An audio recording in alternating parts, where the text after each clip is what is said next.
पे भी चश्म करम में मेरे आका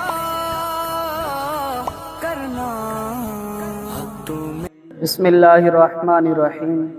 अल्लाह तबारक व तआला जल्ल जलालुहु व मनवालुहु के लिए तमाम तारीफ़ें, तमाम हम्दें, तमाम सनाएं उसके प्यारे महबूब हज़रत मोहम्मद मुस्तफ़ा सल्लल्लाहु अलैहि वसल्लम की बरगाह बेकस बना के अंदर हदिया दरूद व सलाम अर्ज़ करने के बाद आज ख़ुसूसन हज़रत इब्राहीम अलैहिस्सलाम जो रब के खलील हैं, जिन्हें ये सिफ़त एज़ाज़िया हासिल है कि मेरे करीम महबूब सल्लल्लाहु अलैहि वसल्लम के जद्द अमजद हैं और उन्हीं के दीन को अल्लाह के रसूल सल्लल्लाहु अलैहि वसल्लम ने अपना दीन फरमाया।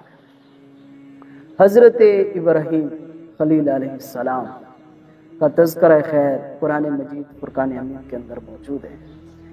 ये वो अजीम पैगम्बर हैं कि हज़रत मूसा अलैहिस्सलाम के बाद जो कसरत के साथ जिनका ज़िक्र अल्लाह की लारैब किताब के अंदर आया है वो हज़रत इब्राहीम अलैहिस्सलाम।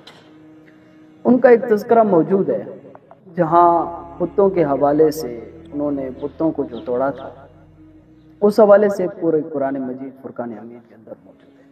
इब्तदा ये हुई कि आपने अपने घर से इब्तदा फरमाई और यहाँ तक कि आपके चचा थे वो बुत बनाकर बेचा करते थे जिनका नाम आज़र है।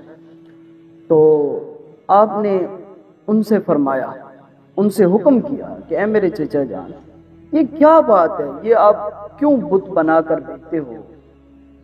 जब ये बात कही तो उन्होंने कहा कि कालू बल वजदना आबाना, कहा कि इसी तरह हमने अपने आबा व अजदाद को देखा है, वो इन बुतों को पूजा करते थे, इसलिए हम भी इन बुतों को पूज रहे हैं। तो मेरे दोस्तों, हज़रत इब्राहीम अलैहिस्सलाम ने फरमाया लक़द कुन्तुम अंतुम व आबाउकुम फी दलाल, फरमाया कि बेशक तुम और तुम्हारे आबा व अजदाद वो खुली गुमराही के अंदर थे कि अगर वो बुतों को पूजते थे। तो फिर उन्होंने कहा कि ऐ इब्राहीम अलैहिस्सलाम, क्या आप हमारे साथ गप कर रहे हैं, गपशप लगा रहे हैं, या तो फिर आप सही हक की दावत देने के लिए तशरीफ लाए? तो आपने फरमाया काल, फरमाया जी हाँ मैं हक लेकर आया हूँ। फरमाया कि पर रब्बुस समावाति वल अर्द, फरमाया मेरा रब वो है जिसने ज़मीन और आसमान को पैदा फरमाया। रब्बुस समावाति वल अर्द लज़ी फतरहुम, फरमाया मेरा परवरदिगार वो है जिसने ज़मीन और आसमान को तख्लीक फरमाया। और फरमाया व अना अला ज़ालिका मिनश शाहिदीन, फरमाया इस बात पर मैं भी गवाह हूँ करीम रब का। और फिर आपने वहाँ चचा के सामने ये कसम उठाई वतल्लाहि ला अकीदन अस्नामकुम बाद अन तुवल्लू मुदबिरीन, फरमाया मुझे अल्लाह की कसम है कि मैं तुम्हारे बुतों का बुरा करूँगा जब तुम पीठ फेर कर चले जाओ। अब फिर वाक़या इस तरह हुआ कि उनके कुछ खेल कूद के दिन हुआ करते थे, तो वो किसी मैदान के अंदर पूरी कौम जमा हो गई, सारे चले गए। हज़रत इब्राहीम खलील अलैहिस्सलाम ने पीछे जब देखा कि कोई नहीं, तो आप अपने हाथ में कुल्हाड़ा लेकर वहाँ चले गए जहाँ उनके सारे बुत पड़े थे। तो आपने सारे बुतों को तोड़ दिया, जितने भी छोटे जितने बुत थे उनको तोड़ दिया, और एक बड़ा बुत था उसके हाथ में वो कुल्हाड़ा थमा दिया। अल्लाह अकबर। ये थे जो रब्बुल आलमीन की वहदनियत का ऐलान किया, जिन्होंने लोगों को अपने करीम रब के साथ मिलाया। अल्लाह अकबर। जब वो वापस पलटे कालू मन फ़अला हाज़ा बि आलिहतिना इन्नहु लमिनज़ ज़ालिमीन, उन्होंने कहा ये क्या हुआ कि हमारे बुतों के साथ ये क्या माजरा कर रखा है, जिसने ये काम किया है वो बहुत जालिम है। तो कुरान मजीद फुरकान हमीद इस बात पर गवाह है। कालू समिअना फतन यज़कुरुहुम क़ालू लहू इब्राहीम, उन्होंने कहा है कि हमने सुना है एक नौजवान है جو ہمارے بتوں کے حوالے سے برے باتیں کرتا ہے اس کا نام حضرت ابراہیم علیہ السلام ہے۔ تو جب حضرت ابراہیم علیہ السلام کو بلایا گیا تو سارے لوگ جمع ہو گئے اور حضرت ابراہیم علیہ السلام بھی ٹھہرے۔ اب پوچھا جا رہا ہے کہ یہ ہمارے بتوں کے ساتھ یہ ماجرا کس نے کیا ہے، ہمارے بتوں کو کس نے توڑا ہے؟ تو حضرت ابراہیم علیہ السلام پہلی بات فرمانے لگے، فرمایا قال بل فعلہ کبیرکم ھذا فاسألوہ ان کانوا ینطقون، فرمایا نہیں بلکہ ان سے پوچھو، یہ جو بڑا بت ٹھہرا ہے اس نے ان کو توڑ ڈالا ہے۔ اللہ۔ پھر جب یہ حضرت ابراہیم علیہ السلام کو یہ بات کہی گئی کہ حضرت ابراہیم علیہ السلام نے یہ بات کہی ان سب کے سامنے کہ یہ جو سارے بت ٹوٹے پڑے ہیں، یہ جو بڑا بت ٹھہرا ہے اس کو خبر ہوگی، اس سے پوچھو۔ جب یہ بات کہی تو انہوں نے کہا کہ اے ابراہیم علیہ السلام لقد علمت ما ہؤلاء، اے ابراہیم علیہ السلام آپ کو تو خبر ہے کہ یہ بت بولتے نہیں ہیں۔ اللہ۔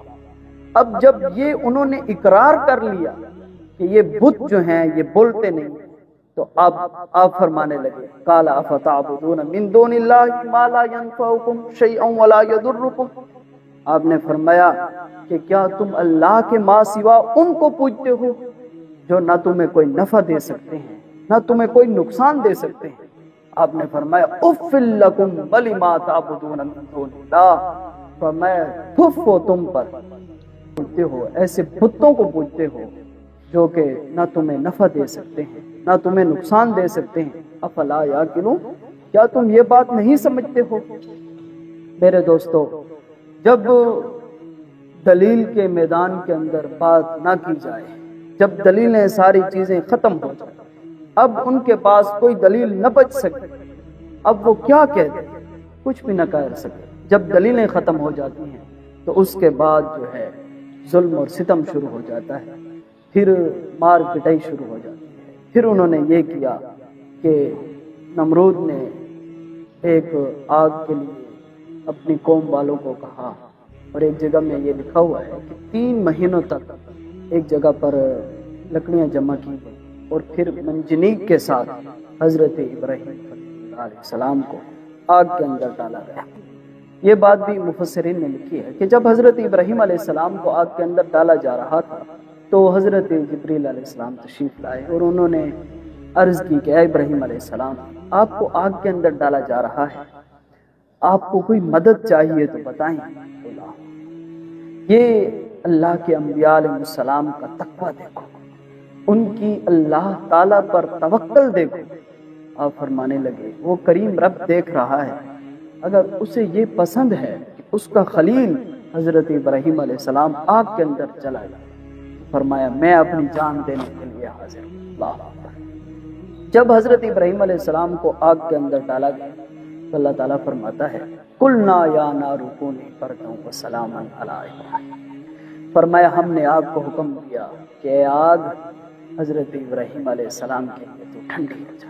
اللہ، یہ بھی ایک کمال ہے کہ آگ کا کام ہے جلا دینا، لیکن جب رب کا حکم ہو تو وہی آگ جو ہے حضرت ابراہیم علیہ السلام کی ٹھنڈی ہو جاتی ہے۔ اللہ تعالیٰ سے دعا ہے کہ اللہ تعالیٰ ہمیں بھی تمام انبیاء علیہ السلام کے ساتھ پیار اور محبت کرنے کی توفیق عطا فرمائے۔ آخر دعوانا